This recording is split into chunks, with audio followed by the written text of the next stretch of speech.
Hi and welcome to our podcast. My name is Luis Garcia and we are going to talk about very interesting topics. The world is modeled by four forces, and these four forces give an explanation to all interaction of the universe. But there is not a theory that explains these four forces. It's believed that at the time of the Big Bang there was only one force, and then they were divided into four. Gravity, I'm going to start with strong nuclear. The strong nuclear force is the largest known in the nature. It's the one that allows the protons and neutrons to remain united despite the forces of repulsion existing between them. If this is strong, everything in the universe will go off and then nothing will stay stable.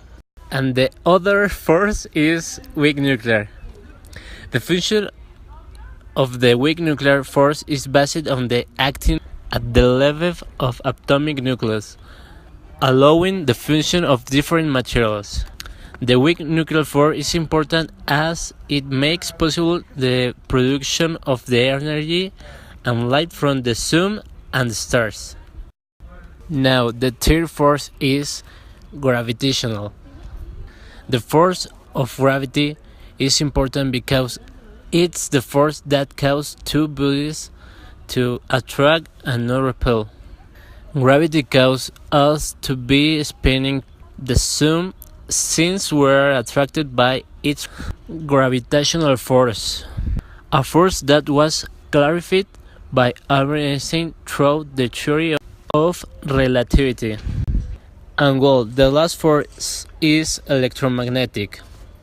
This force occurs when electrically charged particles are collected.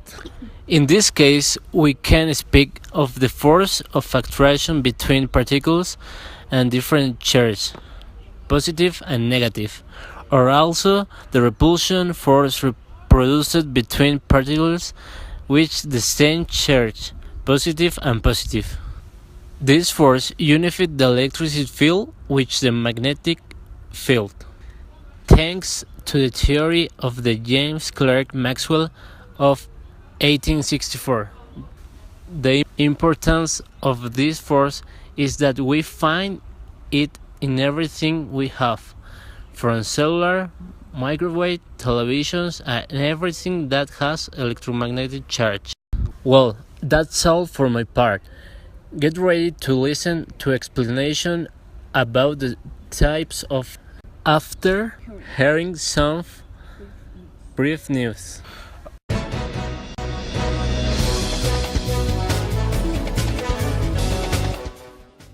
North Korea raises its threats with a missile that flies over Japan. The shield shattered the skies of the island of Hokkaido to the north of the Japanese archipelago and forced the Japanese government to alert the population through NHK television, but was not demolished. It crossed the country without damage and exploded in three parts about 1,180 kilometers east of Cape Erimo of Hokkaido, on the Pacific Ocean.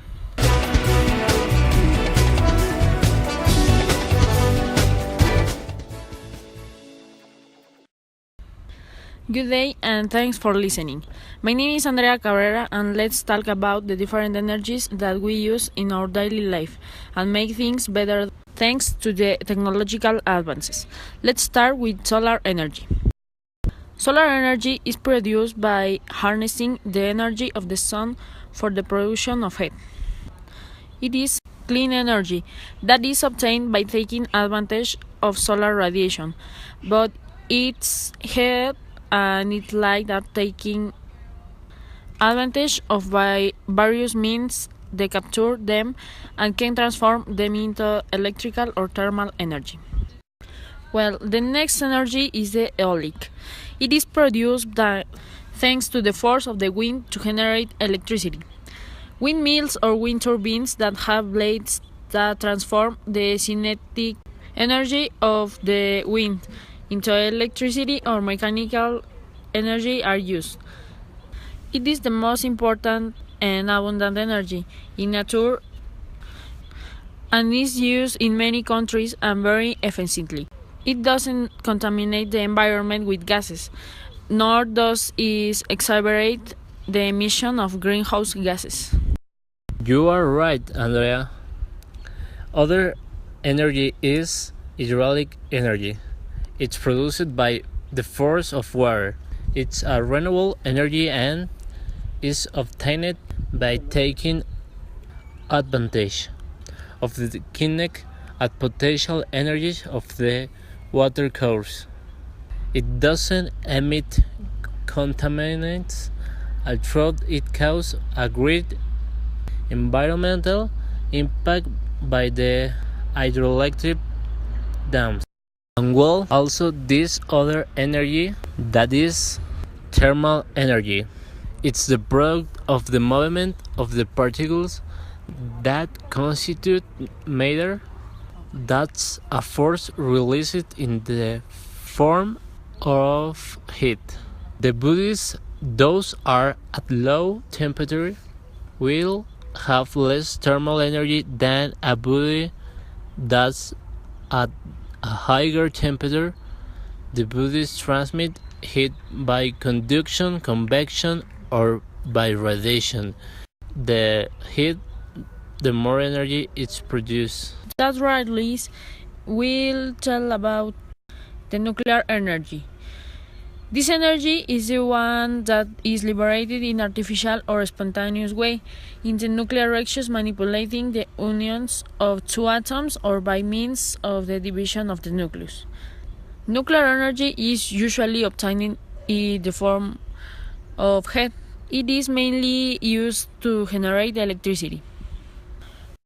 And well, the mechanical energy is the capacity it has to perform a mechanical work, that is, to produce a movement.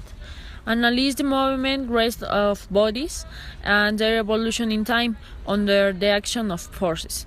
It remains constant when all the forces acting on it are conservative. Now, the potential energy is the capacity that a body has to be able to develop an action according to the position that a body is in.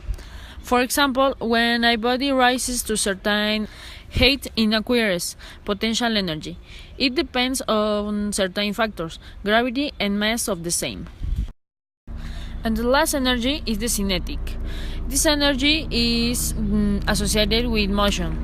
The concept is difficult to understand because it's relative. For example, a person in an elevator does not have kinetic energy with respect to him, but he does have in with respect to the building because he can go up or down.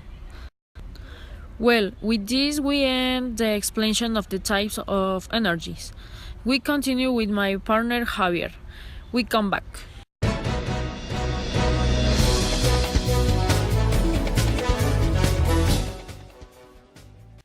Throughout this space, we inform you that the blue curves are ready to be used by the students from this Monday, September 4.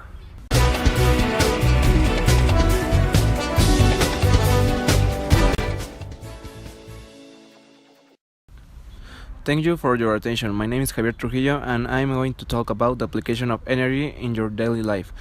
The energy life force of the society.